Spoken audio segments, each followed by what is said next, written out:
बिस्मिल्लाहिर्रहमानिर्रहीम। अस्सलामुअलैकुम दोस्तों, नई वीडियो में खुश आमदीद। दोस्तों, बिल आखिर वही हुआ जिसका डर था। ईरान के न्यूक्लियर प्लांट पर हमला हो गया है। दोस्तों, क्या यह हमला अमेरिका की जानिब से किया गया है या इसराइल की जानिब से?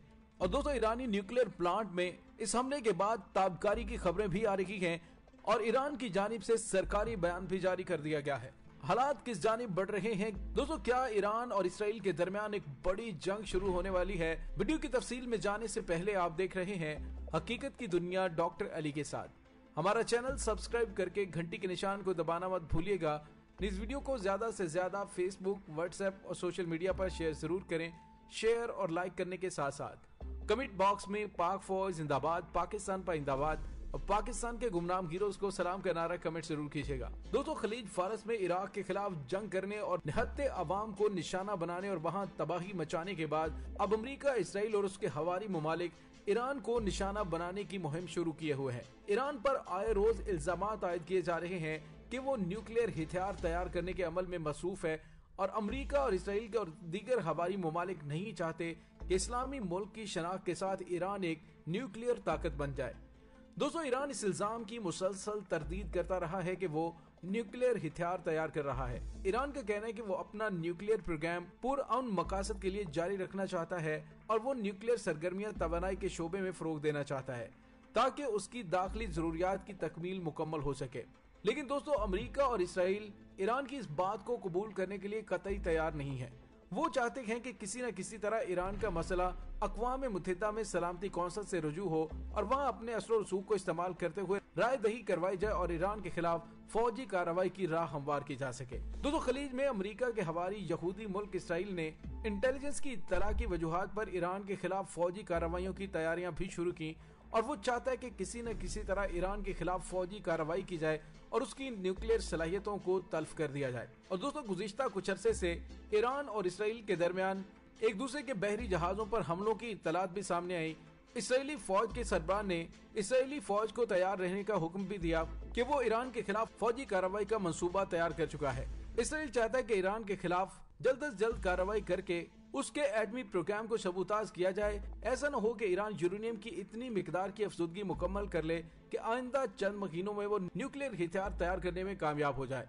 दोस्तों, अमेरिका और इसराइल के हवारियों ने इराक के खिलाफ भी ये इल्जाम आयद किया था कि वो बड़े पैमाने पर तबाही मचाने वाले हथियारों का जखीरा रखता है जिसकी वजह से सारे इलाके और इसकी सलामती को खतरात लाहक हो गए हैं और उन हथियारों को तल्फ करना जरूरी है।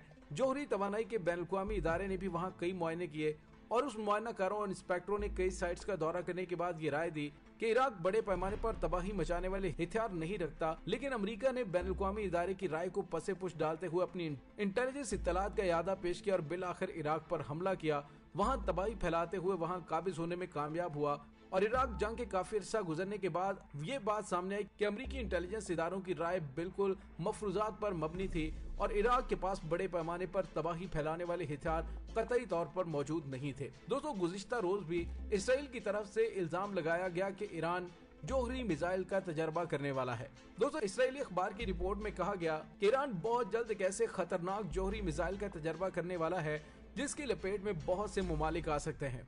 और दोस्तों, इसके अलावा अक़वाम मुत्तहिदा में इसराइली सफीर ने अक़वाम मुत्तहिदा की सलामती कौंसिल और अक़वाम मुत्तहिदा के सेक्रेटरी जनरल इंतिनो गुतरस के नाम एक खत भी भेजा जिसमें ईरान की मिसाइल सरगर्मियों के बारे में मालूमात सामने आई जो करारदाद 2231 की खिलाफ वर्जी है जिसने मुश्तरका जामे प्लान ऑफ एक्शन की 2015 में दोबारा तौसीह की। दोस्तों, इसराइली दिफाई हुकाम ने अपने खत में लिखा कि ईरान के पासदारानी इनकलाब के दस्ते कई माह से मिसाइलों की आजमाइश कर रहे हैं जिसमें एटमी प्रोग्राम भी शामिल है और उन्होंने अक़वाम मुत्तहिदा के मेंबरान से मुतालिबा भी किया कि वो तेहरान के इक़दामात की मजम्मत करें। और दूसरी तरफ इसराइली हुकाम ने यह भी धमकी दी कि वो इस सारे मामले को देख रहे हैं और अपना रद्द-ए-अमल देने में आजाद हैं। लेकिन दोस्तों, इस खत के सिर्फ एक दिन के बाद एक ऐसा वाक़या रूनमा हुआ है जिससे खित्ते के हालात बहुत ज्यादा तब्दील हो चुके हैं। दोस्तों, गुज़िश्ता रोज ईरान की जानिब से 133 एटमी और टेक्नोलॉजिकल मंसूबों का इफ्तिताह किया गया। दोस्तों, ईरान के जौहरी प्रोग्राम जिसका इफ्तिताह गुज़िश्ता रोज किया गया उसमें क्या क्या तजर्बात किए जाने थे और ये साइट कितनी ज्यादा अहमियत की हामिल थी इसके बारे में आपको बताएंगे। लेकिन हुआ क्या है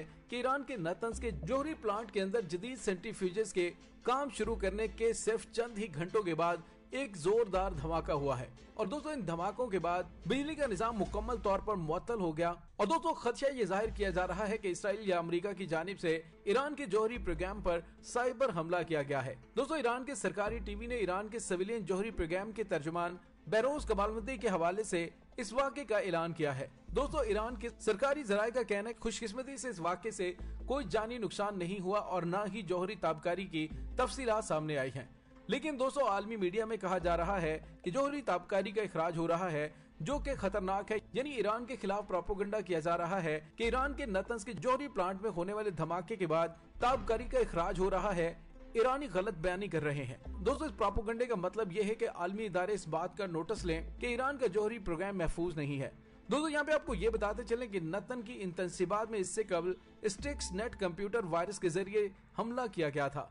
दुश्मन के फिजाई हमलों का मुकाबला करने के लिए बड़े पैमाने पर ईरान ने जेरे जमीन अपने जौहरी तंसीबात बना रखी हैं। सन 2002 में ईरान के जौहरी प्रोग्राम पर हमलों के खतरे के पेश नजर ईरान की जानिब से जेरे जमीन इंतहाई महफूज मुकाम पर ये जौहरी प्लांट नस्ब किए गए थे जिसमें सेंट्रीफ्यूजेस अपना काम कर रही थी। और दोस्तों ये ईरानी दारुल हुकूमत तेहरान से तकरीबन 200 किलोमीटर जनूब में वाक़ है। दोस्तों गुज़िश्ता साल जुलाई में नतंज को अपने जदीद तरीन सेंट्रीफ्यूज असेंबली प्रोग्राम में एक पुरस्कार धमाके का सामना करना पड़ा था जिसे बाद में हुकाम ने तकरीबकारी से ताबीर किया था। ईरान अब करीबी पहाड़ के अंदर इंतहाई गहराई के अंदर दोबारा से अपने उस प्लांट को तामीर कर रहा है। दोस्तों खदशा ये जाहिर किया जा रहा है कि हालिया हमला ईरान, इसराइल और अमेरिका की तरफ से किया गया है ताकि ईरान के जौहरी प्रोग्राम को सबूताज किया जा सके।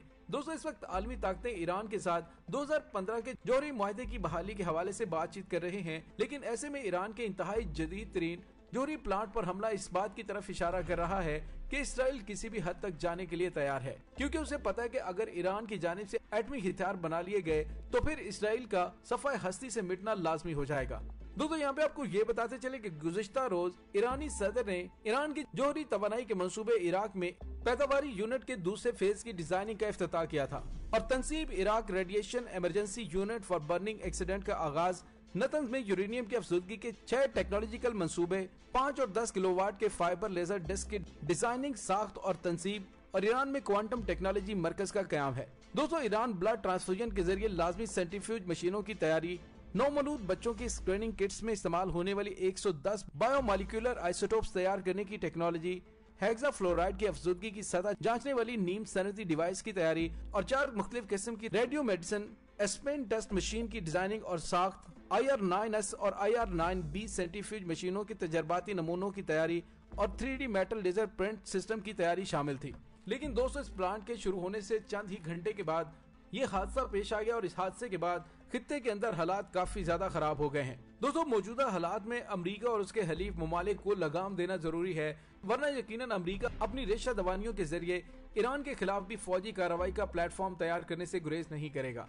अगर ऐसा हो जाए तो फिर ये भी अंदेशा है कि सारे इलाके में तबाही का सिलसिला शुरू हो जाएगा। ईरान अपने न्यूक्लियर प्रोग्राम के ताल्लुक से यकीनी सख्त और कट्टर मौक़िफ़ रखता है, लेकिन इस बात का हक अमेरिका को कतई नहीं है कि वो आलमी सलामती और सिक्योरिटी के बहाने करते हुए किसी मुल्क को उसके इख्तियार से महरूम कर दे और फौजी कार्रवाई करे। इसराइल को भी लगाम देना जरूरी हो गया है, क्योंकि सारे इलाके की सिक्योरिटी को इसराइल से ही सबसे ज्यादा खतरा लाहक है और वो निहत्ते फलस्तीनियों पर जुल्म सितम का सिलसिला जारी रखे हुए है और वो इलाके का वाहिद न्यूक्लियर ताकत रखने वाला मुल्क है। अमेरिका और इसराइल की ये मिली भगत है कि किसी न किसी तरह ईरान को न्यूक्लियर ताकत बनने से रोका जाए, वरना सारे अरब में इसराइल की जो धाक और दबदबा है वो खत्म हो जाएगा और ईरान बहरहाल इसराइल के बढ़ते हुए असर को जायल करने से गुरेज नहीं करेगा। दोस्तों यहाँ पे एक बड़ी अहम बात आपको ये भी बताते चलें कि जर्मनी के नोबेल इनाम याफ्ता शायर गुइंटर ग्रास ने कहा था कि ईरान का नहीं बल्कि इसराइल का न्यूक्लियर प्रोग्राम आलमी अमन के लिए सबसे बड़ा खतरा है। तो दोस्तों आने वाले दिनों में हालात बहुत ज्यादा खराब हो सकते हैं अगर ईरान की जानिब से अपने तबाहकुन मिसाइलों का रुख इसराइल की जानिब कर दिया गया तो फिर एक ना खत्म होने वाली तबाहकुन जंग शुरू हो जाएगी। दोस्तों इसके साथ ही डॉक्टर अली को इजाजत दीजिए, इंशाल्लाह बहुत जल्द मिलते हैं एक नई वीडियो में। तब तक के लिए अपना बहुत सारा ख्याल रखिएगा। पाक फौज जिंदाबाद, पाकिस्तान पाइंदाबाद, पाकिस्तान के गुमनाम हीरोज को सलाम, अल्लाह वारिस।